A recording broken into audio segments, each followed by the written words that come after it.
Okay, so hello everybody. Hope everyone is doing okay. We are moving swiftly on then. Last lesson we were thinking about what was medicine, in particular surgery, like before the start of World War One. Thinking about X-rays and aseptic surgery and blood storage, blood transfusion as well. In today's lesson, we are going to get kind of stuck into World War One now. Okay, so remember this is a mini case study on what was medical treatment like during World War One. And today's lesson and next lesson is going to be a little bit of medicine involved, but mainly about what did it look like to fight in World War One, what were some of the key battles that we need to know, all those kinds of things, okay? And today we are focusing primarily on what was it like to fight in the trenches, because we need to know what trench warfare looks like and what the key features of trench warfare were in case you were asked those things in an exam, okay? So in this lesson you will then understand why there was fighting in the trenches, understand the organisation of the trench system, and begin to consider how trenches impact medical treatment or medical health, or what injuries you can get, diseases you can get, all those sorts of things, which we'll think about briefly at the end, but come back to more kind of later on in another lesson. So 2 lessons ago, you watched kind of a half an hour video on a short film on World War One, which gives you kind of a good idea of what World War One looked like. But I put 4 more videos up here for you to look at, which kind of all demonstrate what trench warfare was like in some way. The top 2, I think the first one is an animated kind of, just quick, simple history YouTube video. The second one, I think, is from the History Channel. The third one is from 1917. It's the first 10 minutes of the film 1917. And the fourth clip is from Wonder Woman, where Wonder Woman kind of goes over the trenches and you see No Man's Land and all those sorts of things. It's quite good for just showing what the visual side of trench warfare was like. So, what happened at the start of the war then? So Britain declared war on Germany on the 4th of August 1914. Germany invaded France through Belgium in West Europe, and the British government sent their British Expeditionary Force, the BEF, basically the British Army, to northern France and Belgium to try to stop the Germans from invading. And the BEF faced a German army that was pretty massive, but they stopped the German advance, but then had to retreat to the River Marne to protect Paris. And the Germans kind of pulled back, and they ended up in a position of stalemate. Okay, and stalemate is where neither side can approach or advance or go forward any further. Yeah, the Allies, Britain, France, etc., couldn't go forward because the German army was in front of them, and the German army couldn't go forward because the British and French and Belgian armies were in front of them. The Allies were in front of them. Okay, so because of this, both sides wanted to defend and protect the positions that they were in. So they decide to dig trenches. They just go downwards. They can't go round the armies in front of them or through the armies in front of them, so they just dig downwards to protect the position they're in, and that is how we get trench warfare. Okay? And once the Allies, who are the British, French, and Belgian, and the Germans had dug their trenches, the war moved very little. Okay, a line of trenches was built all the way from the English Channel in the north, which we can see, kind of the English Channel in the top left of this picture, all the way down to Switzerland, which is going off the south of the bottom of this picture here on the bottom right. And the purple line on the map is the trench line all the way. Okay, and this is what was known as the Western Front, because it was the west side of fighting during the war, during World War One. And this line stayed pretty much the same throughout the whole war, yeah, because neither side could move. It was a stalemate. They both dug trenches, and it was very, very difficult to attack the other side's trenches, yeah, and that's the situation that you have got here. So you had Allied trenches, and opposite, kind of a space, you had the German trenches, okay?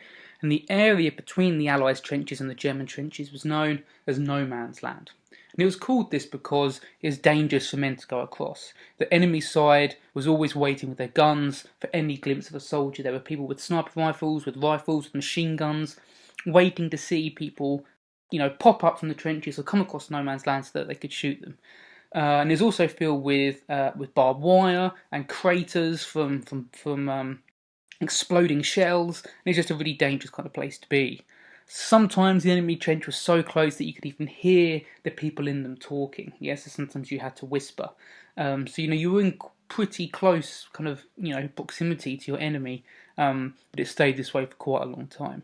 If you want, I've said at the bottom there, if you want a good idea of what No Man's Land looks like, the Wonder Woman clip is very useful here. So here is kind of an aerial view of what one side's trenches would look like.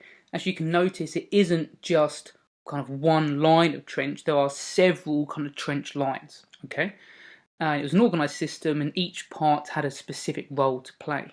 So you can see on the right then, bottom right, you've got the front line trench. Okay, this was the trench at the front. This, that's why it's called the front line. It was the one where attacks would be made from, and it was the one in most danger, right kind of closest to the enemy trench.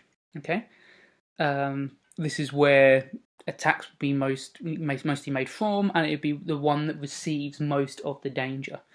Behind that, you have got the support trench. This is about 80 metres behind, and troops would go here if the front line trench would come under attack. So it was the place that they could fall back to try and be a little bit more safe. Behind that one, you've got the reserve trench, okay? And this is at least 100 metres behind the support trench, and it was where reserve troops could organise a counter-attack if the front line trench was captured by the enemy. So there'd always be soldiers there waiting just in case, and obviously this is where a lot of resources might be, and kind of you've got the commanding officers further back as well.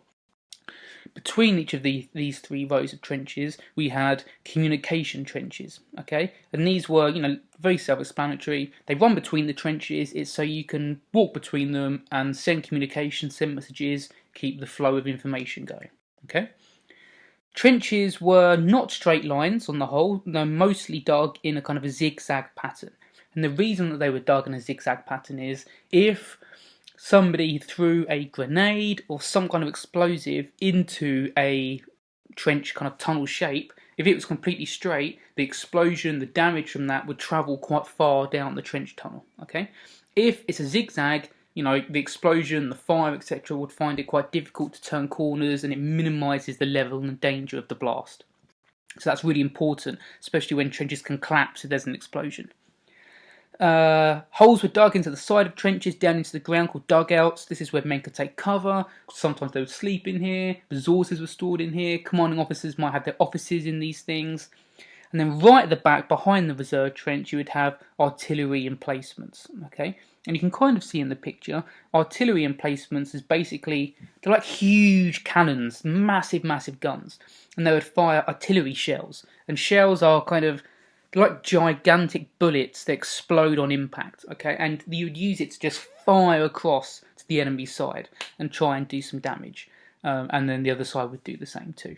So your first task then, I've attached kind of a worksheet to the Google Sheets, and there's this image on there, but I've blanked out the boxes, and it's your job to fill those boxes in, okay? And label it to try and learn what these things are. It's important that we know what these parts of the trench are. If you don't want to fill it in on the worksheet, you can try and draw it if you want to and label it that way, but it's entirely up to you which you prefer to do.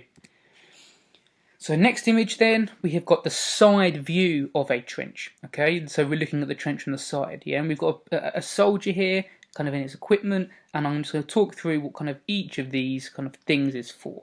So we'll start from the right then. We can see that we've got a dugout that's going down into the ground, so again, that's where soldiers can take cover, or things can be stored, etc.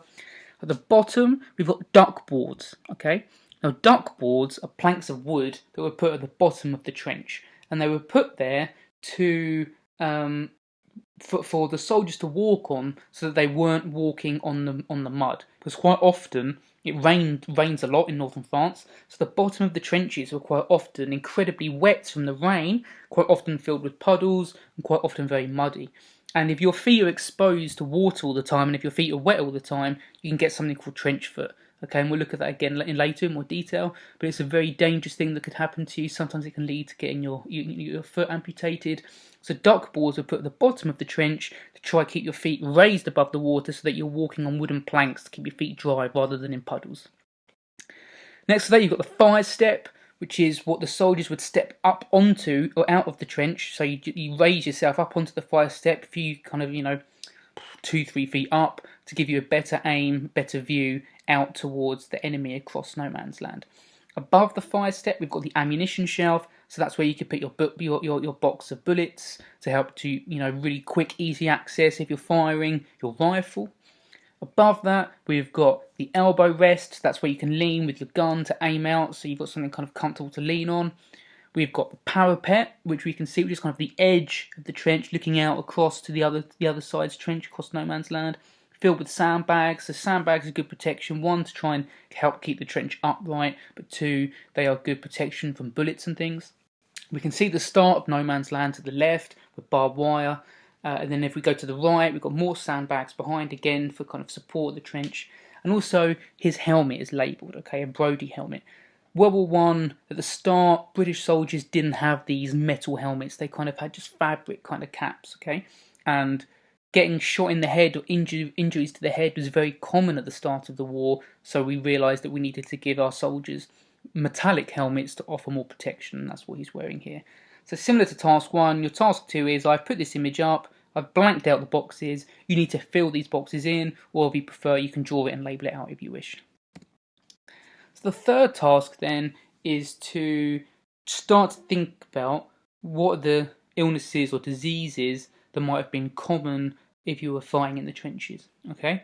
And what you need to do is fill in the table, basically, and there's a copy of this table on page 153 of the textbook, which I will add to the assignment, and this table is also the end of the worksheet document I've attached, okay? And you need to read the page, fill it in. So what are the symptoms of trench foot, trench fever, shell shock? So by symptoms we mean, what does it look like if you have those things? What are you experiencing if you have these things? And then what were the attempted solutions by the British to try and stop you getting these things, to try and help you fix these things, okay? Shouldn't take too long, very short task. And then finally there's no writing involved with this task, but I want you to read this source and just think about this source, okay? The World War One case study of medicine is all about looking at sources, okay? So we'll be looking at a lot more sources as we go along. It's good to be able to analyse sources and think about what the sources say. So this is an interview with Captain Mabley Esler in 1974. He was a medical officer here. Here he is recording events at Hooge in the Ypres salient in June 1915, okay, which is an area of Belgium which we'll look at next lesson. And he says, "We'd never attempt any major surgery or anything like that in the trenches. One couldn't do it. The only thing that you could do was to cover a wound to keep it from getting infected, or stop a hemorrhage by compression if they were bleeding to death. Several people got tetanus afterwards from an infection in the ground which was carried in shelled areas. The ground had been shelled for such a long time it was in rather a septic sort of condition." So what we need to do is just think about that source. What does it tell us about the problems involved in injury, in health, in medicine, in the trenches? Yeah? You haven't got to write anything down for this, just think about it. What is it telling us? Okay? And how can you link that maybe to conditions in the trenches that you've seen elsewhere in this lesson? Okay? So that is the end of the lesson. Hopefully it's quite simple, quite self-explanatory. Some of it you might remember from Year 9. Once again, if you've got any questions, feel free to email me. I'll get back to you as soon as I can. I just want to remind you one more time, I've sent out an assignment for it already. 3rd of June, online lesson with myself, Mr. Nowicki, and Mr. Keneally.